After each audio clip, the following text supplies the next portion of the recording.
नमस्कार दोस्तों, आपका स्वागत है हमारे इस चैनल में एडवोकेट कृष्ण कुमार त्रिपाठी। दोस्तों, आज घरेलू हिंसा के मामले में मैं कुछ इम्पोर्टेंट जानकारी आपको देने की कोशिश करूंगा और ये जानकारी काफ़ी महत्वपूर्ण है क्योंकि हमसे कई बार कुछ लोगों ने ये सवाल पूछा कि सर, घरेलू हिंसा में डिस्चार्ज एप्लीकेशन कैसे लगा सकते हैं। तो उसी के ऊपर हमारा वीडियो है। हमने कुछ एनालिसिस किया, उसके बाद ही ये वीडियो मैं बना रहा हूँ।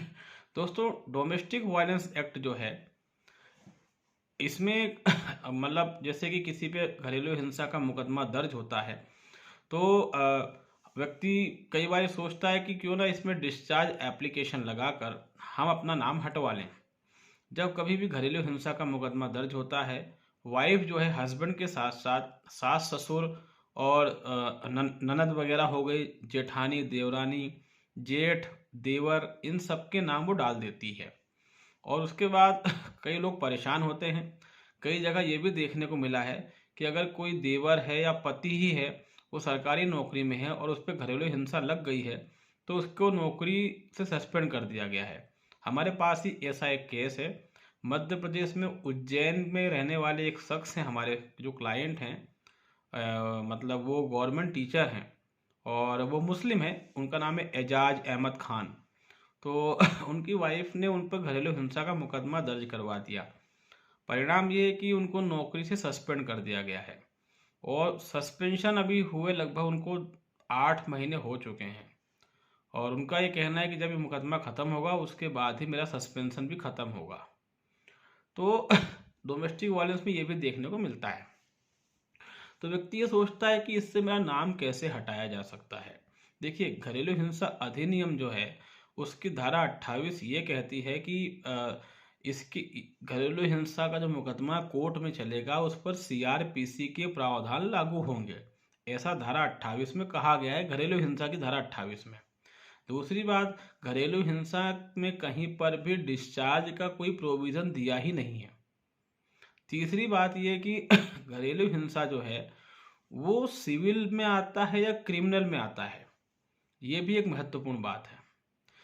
अलग अलग हाई कोर्ट्स के इस पे अलग अलग विचार हैं, लेकिन अगर मैं ये कहूँ कि ये सिविल सूट है तो मेरी बात गलत नहीं होगी, क्योंकि इसमें चेन्नई हाई कोर्ट ने और कई अलग अलग हाई कोर्ट ने ये कहा है कि ये सिविल सूट है। दूसरी तरफ कई हाई कोर्ट ने ये कहा है कि ये सिविल भी है और क्रिमिनल भी है, मतलब ये क्वासी क्रिमिनल इसको कह सकते हैं। यानी ये आधा क्रिमिनल है और आधा सिविल है।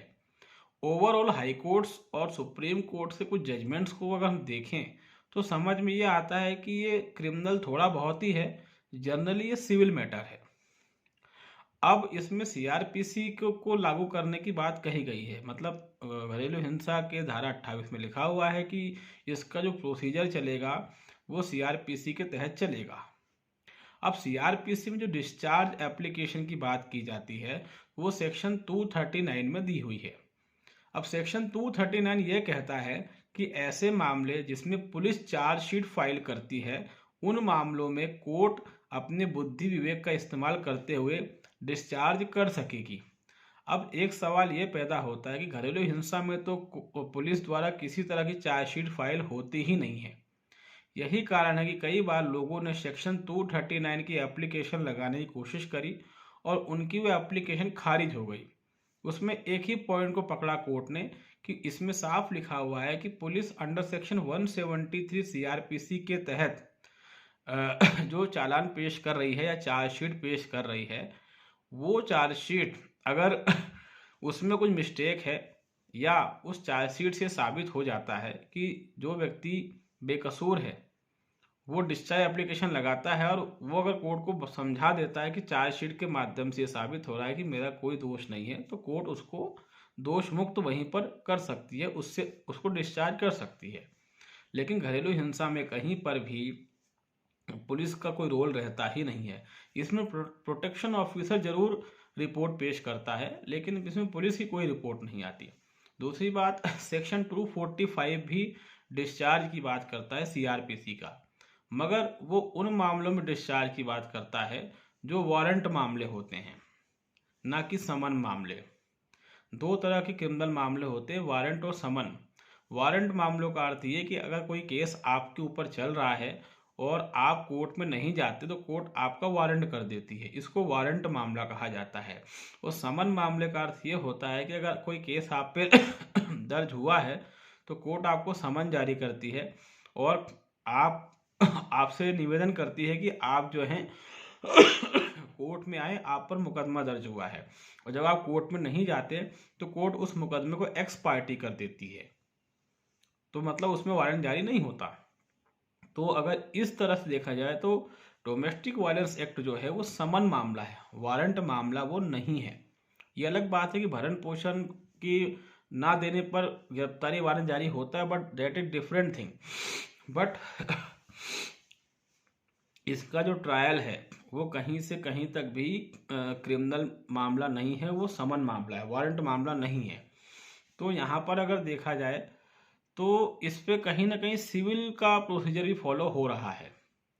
सेकेंड थिंग ये कि घरेलू हिंसा का जो मामला है इस पे कई लोगों ने सेक्शन 239 के तहत डिस्चार्ज एप्लीकेशन मूव करी, जिसमें कि उसको खारिज कर दिया गया। लेकिन कई अदालतों ने इसको एक्सेप्ट भी किया हुआ है, ऐसा भी देखने को मिला है। अब वो किस बेस पे एक्सेप्ट किया है ये थोड़ा समझ में नहीं आया मुझे। दूसरी बात कि इसमें हम डिस्चार्ज एप्लीकेशन कैसे लगा सकते हैं, सबसे बड़ा सवाल तो ये है। तो डिस्चार्ज एप्लीकेशन अगर घरेलू हिंसा में लगानी है तो मेरा मानना है कि इसमें जो एक फिक्स चीज़ है, जो मतलब जो लीगली लॉजिकल है, वो ये चीज़ कि इसमें डायरेक्ट आप हाई कोर्ट में सेक्शन 482 के तहत जा सकते हैं, क्योंकि डोमेस्टिक वायलेंस में प्रोविज़न देके रखा नहीं है। और जो सीआरपीसी में प्रोविज़न है वो डोमेस्टिक वायलेंस में लागू नहीं होगा, क्योंकि उसकी कंडीशंस अलग अलग है। तो जो एक मेन चीज़ है वो ये कि आप डायरेक्ट 482 में हाई कोर्ट में डिस्चार्ज एप्लीकेशन लगा सकते हैं और वहाँ से रिलीफ मिलता भी है, कई लोगों ने लगाई है और मिला भी है। दूसरी बात, अगर आपके एरिया की कोर्ट में सेक्शन 239 के तहत डोमेस्टिक वायलेंस केस में डिस्चार्ज एप्लीकेशन एक्सेप्ट हुई है तो फिर आप वहाँ भी फॉलो कर सकते हैं, क्योंकि कई जगह ये देखने को मिला है कि सेक्शन 239 के तहत कुछ लोगों ने डिस्चार्ज एप्लीकेशन लगाई और जज साहब ने उसको स्वीकार कर लिया। तो ये और अच्छी बात है, अगर ऐसा कुछ हो रहा है तो आप ये भी ट्राई कर सकते हैं। तीसरी बात, अलग अलग हाई कोर्ट्स के जजमेंट हैं, Chennai high court, Delhi high court, even supreme court के भी, जिसमें एक साफ साफ कहा गया है कि घरेलू हिंसा का जो कानून है उसका जो नेचर है वो सिविल है। तो अगर वो सिविल नेचर है तो फिर हम इसमें एक और चीज़ ट्राई कर सकते हैं। मतलब मुझे नहीं पता किसी ने आज तक ट्राई करी कि नहीं करी, लेकिन ट्राई ये कर सकते हैं कि हम फिर सीपीसी के तहत डिस्चार्ज एप्लीकेशन लगा सकते हैं, सेक्शन 110 की एप्लीकेशन हम लगा सकते हैं। अगर सेक्शन 110 की एप्लीकेशन सीपीसी के तहत लगाते हैं तो उसमें भी यही नियम है कि ऐसा व्यक्ति जिस पर केस नहीं बनता उसका नाम कोर्ट हटा सकेगी। तो ये भी ट्राई किया जा सकता है। ये ट्राई इसलिए किया जा सकता है कि कई मतलब हाई कोर्ट्स और इवन सुप्रीम कोर्ट ने भी कई बार कहा है कि डोमेस्टिक वायलेंस जो है उसका नेचर सिविल है, क्रिमिनल नहीं है। और सीआरपीसी में जो प्रोविज़न है डिस्चार्ज के, वो कहीं भी घरेलू हिंसा वाले मैटर पर लागू हो ही नहीं रहे हैं, क्योंकि ना इसमें पुलिस रिपोर्ट आती है, ना ये वारंट का मामला है, ये समन ट्रायल का मामला है। तो इसमें कहीं से कहीं तक वो प्रोविज़न लागू नहीं होते। लेकिन उसके बावजूद भी हमने कुछ ऐसे केसेस देखे हैं जहां पर सेक्शन 239 फाइल की गई और उसके तहत कुछ लोगों के नाम हटाए भी गए। तो इसको आप ट्राई कर सकते हैं, या फिर सीपीसी के तहत सीपीसी के तहत आदेश 1 और नियम 10, ऑर्डर 1 रूल 10, इसके तहत आप ट्राई कर सकते हैं, क्योंकि इसमें प्रोविज़न दे के रखा हुआ है कि कोर्ट को लगता है कि कोई अगर इसमें बेकसूर है या इस केस से उसका संबंध नहीं है तो कोर्ट उसका नाम हटा सकती है। इन दोनों के तहत आप ट्राई कर सकते हैं, मेरा ऐसा मानना है। हो सकता है कौन सा बाण निशाने पे लगे। सेकेंड थिंग ये कि अगर आप डायरेक्ट हाई कोर्ट जाने की हैसियत रखते हैं, क्योंकि कई बार व्यक्ति परेशान रहता है, फाइनेंशियली वीक रहता है, तो 482 हाई कोर्ट में लगा सकते हैं। वो तो बिल्कुल स्ट्रेट फॉरवर्ड रास्ता, क्योंकि 482 में हाई कोर्ट्स के पास अनलिमिटेड पावर्स होती हैं और कई लोगों ने लगाई है 482 डायरेक्ट हाई कोर्ट में। उसमें उनके फेवर में डिस्चार्ज में फैसले आए भी हैं। अगर परिवार में कई लोगों के नाम है तो हाई कोर्ट ने कईयों के नाम वहाँ से हटा दिए हैं, ठीक है। और कई बार तो 482 में पूरा इसका जो केस फाइल होता है घरेलू हिंसा का, उसको भी हाई कोर्ट ने खारिज किया है। तो ऐसे मामले भी हैं। इवन सुप्रीम कोर्ट का ऐसा केस है जहाँ पर कि सीधे मतलब जो व्यक्ति था उसने अपील करी थी और बाद में सुप्रीम कोर्ट तक वो गया और सुप्रीम कोर्ट ने पूरी घरेलू हिंसा के मुकदमे को खारिज करने का आदेश पारित कर दिया। तो इसमें 2-3 ऑप्शन तो हैं हमारे पास। स्पेसिफिक ऑप्शन तो सिर्फ एक ही है 482 का, जिसमें आप डायरेक्ट हाई कोर्ट ही जाना पड़ेगा। 482 नीचे नहीं लगती है। बाकी अगर आपको लगता है कि हम नीचे ट्राई कर लें तो फिर इसमें 239 है तो सही, मगर वो खारिज होने की संभावना, क्योंकि उसमें पुलिस रिपोर्ट की बात की गई है। लेकिन सेक्शन 110 जो सीपीसी का जो नियम आदेश 110 जो है उसके तहत हम जा सकते हैं, एक ट्राई कर सकते हैं। हो सकता है कुछ नया जजमेंट निकल के आ जाए।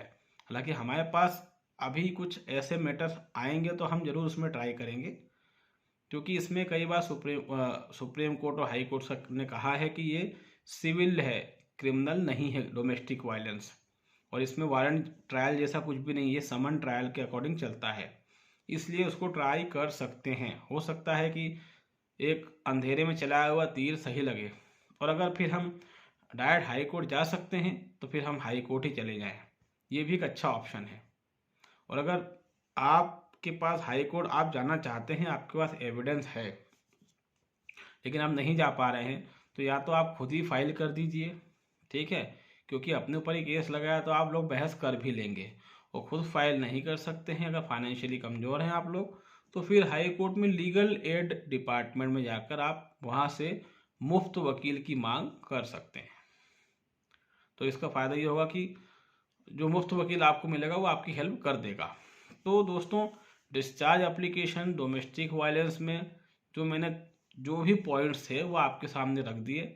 मेरे ख्याल से आपको समझ में आया होगा और कुछ कन्फ्यूजन जो होंगे आपके वो दूर हुए होंगे। कई लोगों को ये भी हो सकता है कन्फ्यूजन हो कि डिस्चार्ज मतलब क्या। देखिए, डिस्चार्ज का मतलब ये रहता है कोई भी क्रिमिनल केस हम पर जब लगता है या कोई सिविल केस, ठीक है, और हमें लगता है कि हमें इस केस में बेवजह घसीटा गया है, हमारा इससे कोई संबंध नहीं है, तो हम कोर्ट के सामने अपीयर होते हैं और कोर्ट को पूरी कहानी समझाते हैं, कोर्ट से रिक्वेस्ट करते हैं कि मेरा इस केस से दूर दूर तक कोई संबंध नहीं है। तो अगर कोर्ट को लगता है कि आप सही बोल रहे हैं, तो कोर्ट आपकी बातों पर विश्वास करके अपने बुद्धि विवेक का इस्तेमाल करके आपका नाम उस केस से हटा देती है। डिस्चार्ज मतलब आपको चार्ज से मुक्त कर देती है। इसी को डिस्चार्ज एप्लीकेशन कहते हैं। और घरेलू हिंसा अधिनियम में इसका सीधा प्रोविजन कहीं नहीं दे के रखा हुआ है। सीधे हाई कोर्ट जा सकते हैं 482 में। उसके अलावा 239 सीआरपीसी में फाइल कर सकते हैं, अगर जज कंसीडर करना चाहेगा तो कर लेगा। और सीपीसी में 110 के तहत भी इसमें हम कार्रवाई कर सकते हैं, क्योंकि कोर्ट का ही कहना है कि घरेलू हिंसा एक सिविल नेचर का लॉ है, तो उसको ट्राई करने में भी कुछ नहीं जाता। तो जो भी कंडीशन है मेरी तरफ से आपको बता दी गई है। जैसा भी आपको उचित लगता है वैसा आप ट्राई कर सकते हैं। और जो इसमें स्ट्रेट फॉरवर्ड रास्ता वो हाई कोर्ट का ही है। 482 लगा के हम डिस्चार्ज करवा सकते हैं, और हाई कोर्ट तो डिस्चार्ज करती भी है। ठीक है दोस्तों, तो उम्मीद है कि हमारा ये वीडियो आपको समझ में आया होगा। अगर आप हमारे चैनल में नए हैं तो इसको लाइक करें, इसको सब्सक्राइब करें, इसको शेयर करें।